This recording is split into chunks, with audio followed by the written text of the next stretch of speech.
जय गुरु जी। शुक्राना गुरु जी। सारी संगत को जय गुरु जी।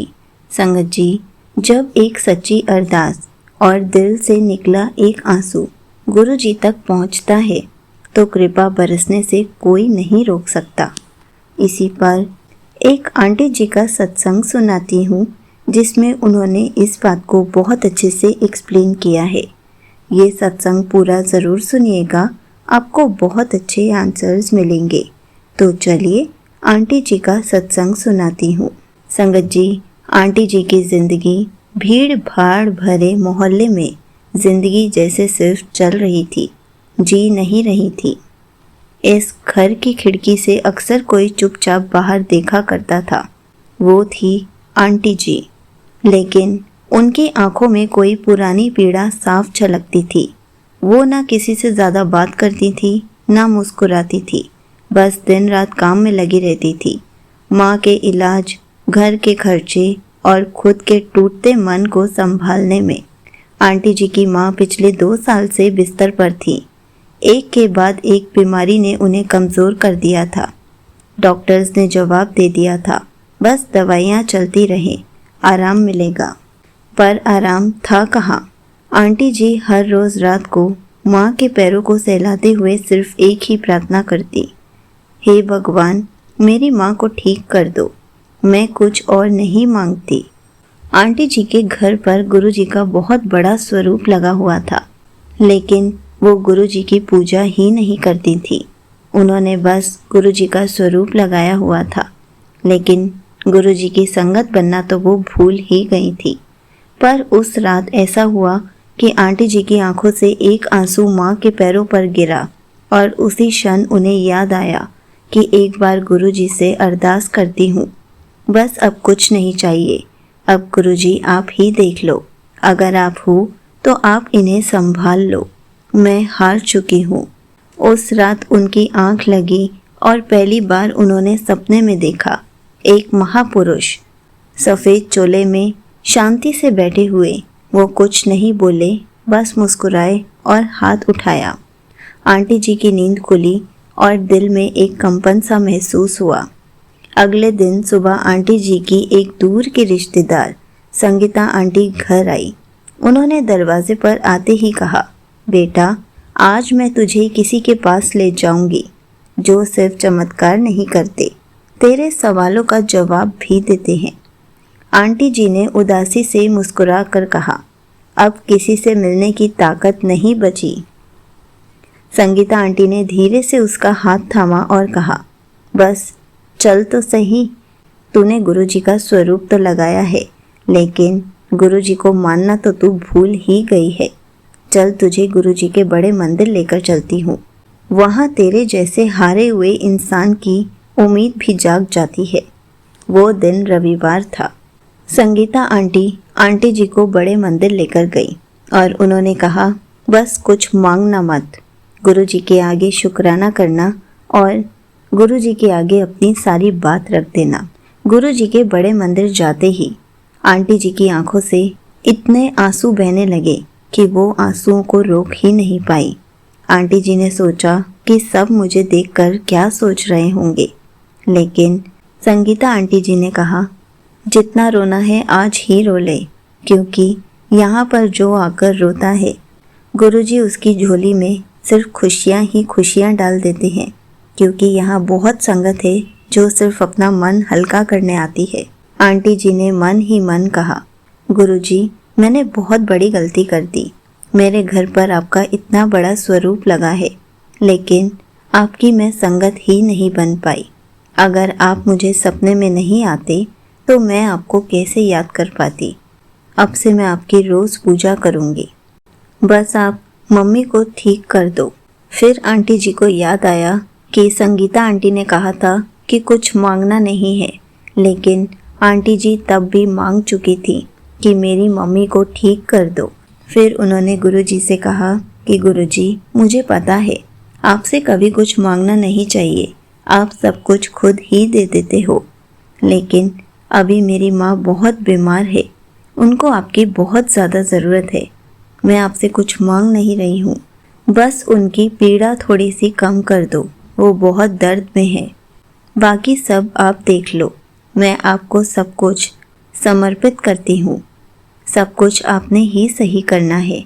तभी एक सेवादार अंकल ने आंटी जी से पूछा कि आपकी माता जी को क्या हुआ है। आंटी जी ने जब सेवादार अंकल को बताया कि वो बहुत पीड़ा में है, वो बहुत बीमार चल रही हैं, दिन बर दिन उनकी बीमारियां बढ़ती जा रही हैं, तब सेवादार अंकल ने उनको कहा कि आंटी जी की दवाई को ब्लेस करके गुरु जी के जल प्रसाद के साथ देना शुरू करो और साथ साथ उनको चंदन का तिलक भी लगाना शुरू करो। उसके बाद देखो गुरुजी आंटी जी की हेल्थ को ठीक करना शुरू कर देंगे। सेवादार अंकल की बात सुनकर आंटी जी को थोड़ी सी तसल्ली मिली। उन्होंने घर जाकर गुरु जी को चंदन का तिलक लगाकर अपनी मम्मी को चंदन का तिलक लगाना शुरू किया और दवाइयाँ भी गुरु जी से ब्लेस करके गुरु जी के जल प्रसाद से देना शुरू कर दिया और अब धीरे धीरे उनकी मम्मी की हेल्थ ठीक होने लगी। एक दिन डॉक्टर खुद हैरान होकर बोले, मुझे नहीं पता ये कैसे हो रहा है, लेकिन आपकी माँ की रिकवरी शुरू हो चुकी है। आंटी जी ने मुस्कुराकर गुरु जी का स्वरूप देखा और कहा, एक अरदास एक आंसू और गुरु जी आपने सब संभाल लिया। गुरु जी के बड़े मंदिर हम खाली हाथ ज़रूर जाते हैं, लेकिन अपनी झोलियाँ भरकर ही लाते हैं। कभी गुरु जी हमारी झोली में खुशियाँ भर देते हैं, कभी हमारा कोई कष्ट कटवा देते हैं, कभी हमारी कोई मन्नत पूरी हो जाती है तो कभी कोई हमारा दर्द खत्म हो जाता है। गुरु जी तो हमें हमेशा खुश देखना चाहते हैं। आंटी जी को पहले जो जीवन बोझ जैसा लगता था, अब वही जीवन उनको थोड़ा सा आसान लगने लगा, खुशी से भरा हुआ लगने लगा। वो अब हर दिन सुबह उठती गुरु जी का मंत्र जाप चला देती ताकि उनकी मम्मी भी गुरु जी का मंत्र जाप सुन सके और फिर अपने काम पर निकल जाती और गुरु जी को कहकर जाती कि गुरु जी आप मेरी मम्मी की रक्षा करना। जहाँ पहले वो थकी थकी सी जाती थी, अब वो मुस्कुरा कर जाती थी। एक दिन जब आंटी जी ऑफिस से लौट रही थी तो दरवाज़ा खुला हुआ सामने देखा और माँ खड़ी हुई थी। आंटी जी की आंखें भर आईं और उन्होंने पूछा, माँ आप खड़ी कैसे हैं? माँ बोली, आज दोपहर जब तू गई थी मैं लेटी हुई थी और मुझे लगा कोई मेरे कान में कह रहा है, उठ जा, अब तेरा वक्त बदल गया है। और सच में मैं बिना किसी मदद के उठ गई, कोई दर्द नहीं था। आंटी जी ने अपनी मम्मी को सीने से लगाकर रोते हुए कहा, शुक्राना गुरुजी, ये सब आप ही की लीला है। कुछ हफ्तों बाद आंटी जी को एक कॉल आया, एक बड़ी मल्टीनेशनल कंपनी से। उन्होंने कभी उस कंपनी में अप्लाई भी नहीं किया था। मैम, मैंने आपकी प्रोफाइल ऑनलाइन पर देखी है और हम आपको एक विशेष पद के लिए आमंत्रित करना चाहते हैं। इंटरव्यू लिया गया और पहले ही राउंड में उन्हें सेलेक्ट कर लिया गया। उन्हें पहले से दुगना पैकेज मिला। वो चौंक गई। फिर चुपचाप गुरु जी के स्वरूप को देखते हुए उन्होंने कहा, आप ही हो जो मेरी काबिलियत में विश्वास करते हो। जब पूरी दुनिया हार मान लेती है तब आप ही साथ देते हो। आंटी जी की ज़िंदगी में एक इंसान था जो उन्हें बहुत चाहता था, लेकिन हालातों की वजह से दूर हो गया था। वो जानता था कि आंटी जी की माँ बीमार है और उनकी परेशानियाँ कभी ख़त्म ही नहीं होंगी। एक दिन जब वो बड़े मंदिर गई थी तो वो इंसान भी वहीं पर ही था और वो उन्हें देखकर चौंक गया कि तुम यहाँ कैसे। वो पलटी और सामने वही इंसान था। उनकी आंखों में नम्रता और पश्चाताप दोनों थे। उन्होंने कहा, मैं जानता हूँ कि मैं चला गया था, पर गुरु जी ने मुझे बताया कि तू ही मेरी राह थी। मैं अब तैयार हूँ तेरे साथ हर लड़ाई लड़ने के लिए, अगर तू मुझे माफ़ कर दे तो। आंटी जी की आंखों में आंसू भरे थे। अगर गुरु जी ने वापस भेजा है तो फिर सवाल ही क्या। अब तुम ही नहीं, हम लड़ेंगे ज़िंदगी से साथ में। संगीता आंटी ने एक दिन कहा, गुरु जी के जलंधर डुगरी मंदिर में चलना है क्या? आंटी जी तुरंत तैयार हो गई। वहाँ पहुँचते ही जैसे उनके पूरे शरीर में कंपन हो उठा। उन्होंने आंखें बंद की और जैसे ही माथा टेका उसी पल उनके अंदर किसी ने कहा, बेटा तेरी अरदास मेरे तक पहुंच चुकी थी। जब तूने वो आंसू गिराया था, तू मेरी बेटी है, अब डरने की ज़रूरत नहीं। तेरा हर आंसू अब मोती बनेगा। अब आंटी जी की ज़िंदगी एक चमत्कार की तरह बिल्कुल बदल चुकी थी। एक नए रिश्ते की शुरुआत जो मैंने अपने गुरुजी से जोड़ा है।